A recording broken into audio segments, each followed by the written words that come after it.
तर या व्हिडिओमध्ये आपण रोगजंतू किंवा रोगकारक सूक्ष्मजीव पॅथोजेन्स म्हणजे नेमकं काय आणि कशा प्रकारच्या वातावरणात या रोगजंतूंचा प्रसार जास्त किंवा कमी प्रमाणात होतो हे पाहणार आहोत. आधी आपण रोगजंतू पॅथोजेन्स म्हणजे काय ते समजावून घेऊ.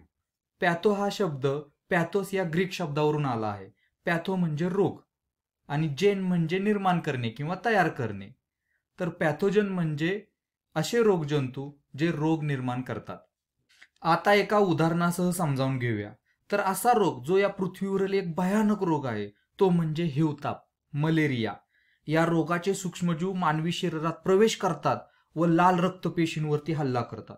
यामुळे ताप येणे, थंडी वाजणे, पोटदुखी, डोकेदुखी, भरपूर घाम येणे, उलट्या, अतिसार अशी लक्षणे दिसून येतात. तसेच या आजारात इतर रोगांचा पण आपल्या शरीरात शिरकाव होऊ शकतो. जर वेळेवर उपचार केले नाहीत तर हा जीवघेणा सुद्धा ठरू शकतो. तर हिवताप म्हणजेच मलेरियाला कारणीभूत सूक्ष्मजीव कोणता? तर त्या सूक्ष्मजीवाला प्लाझ्मोडियम फ्लास्पीपरम म्हणतात. इथे आपण त्याचे लाल रक्तपेशीवर हल्ला करतानाचे चित्र बघू शकतो. या ज्या काही फिकट रंगाच्या दिसत आहेत त्या निरोगी लाल रक्तपेशी आहेत आणि गडद रंगाच्या या मलेरिया सूक्ष्मजीवाने हल्ला केलेल्या पेशी आहेत. हे रोगकारक सूक्ष्मजीव पेशींवर हल्ला करून त्या नष्ट करतात आणि त्यामुळेच वरील बघितलेली लक्षणे आपल्याला दिसून येतात.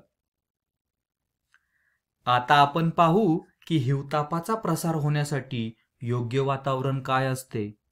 तर लक्षात घ्या की हिवतापाचे रोगकारक सूक्ष्मजीव फक्त उष्ण हवामानात त्यांचे संपूर्ण जीवनचक्र पूर्ण करू शकतात. या रोगजंतूंना जिवंत राहण्यासाठी तापमान हे 20 अंश सेल्सिअस म्हणजेच 68 फॅरेनहाइट पेक्षा जास्त असावं लागतं. हिवताप एनोफिलीस डासांच्या दंशातून मानवांना संक्रमित करतो. कचऱ्याचे ढीग, गटारे, साठलेलं पाणी या ठिकाणी डासांची पैदास जास्त प्रमाणात होते.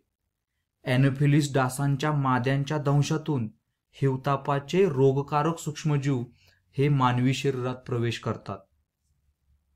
तर जिथे लोकसंख्येची घनता जास्त आहे आणि जिथे हवामान उष्ण आणि दमट आहे तिथे हिवताप पसरण्याची शक्यता अधिक असते.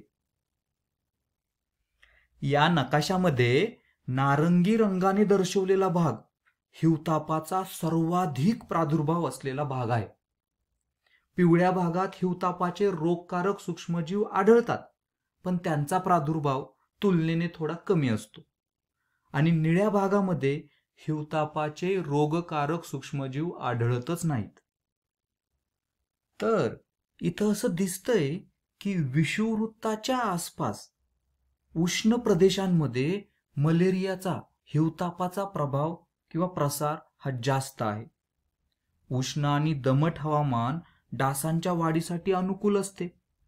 विशेषतः सहाराच्या दक्षिण भागात हिवतापाचा प्रादुर्भाव जास्त दिसतोय. पण लक्षात ठेवा, हवामानाच्या बदलामुळे पृथ्वीच्या इतर भागामध्ये सुद्धा हिवतापाचा प्रसार जास्त होण्याची शक्यता आहे.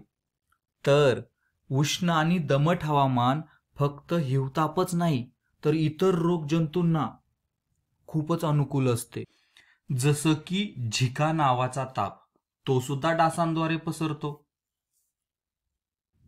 तसेच असं जे काही रोगी वातावरण आहे ते जीवाणूजन्य रोगांना सुद्धा पाठिंबा देतं आणि त्याच्यामुळं कॉलरा, कावीळ, गॅस्ट्रो, टायफॉइड यासारखे दूषित पाण्याद्वारे होणारे रोग सुद्धा पसरू शकतात.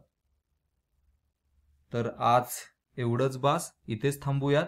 फक्त जाता जाता एक गोष्ट लक्षात ठेवा की वातावरण बदलले तर फक्त पर्यावरणावर त्याचा परिणाम होत नाही तर त्यामुळे रोगांचा प्रादुर्भाव सुद्धा वाढतो.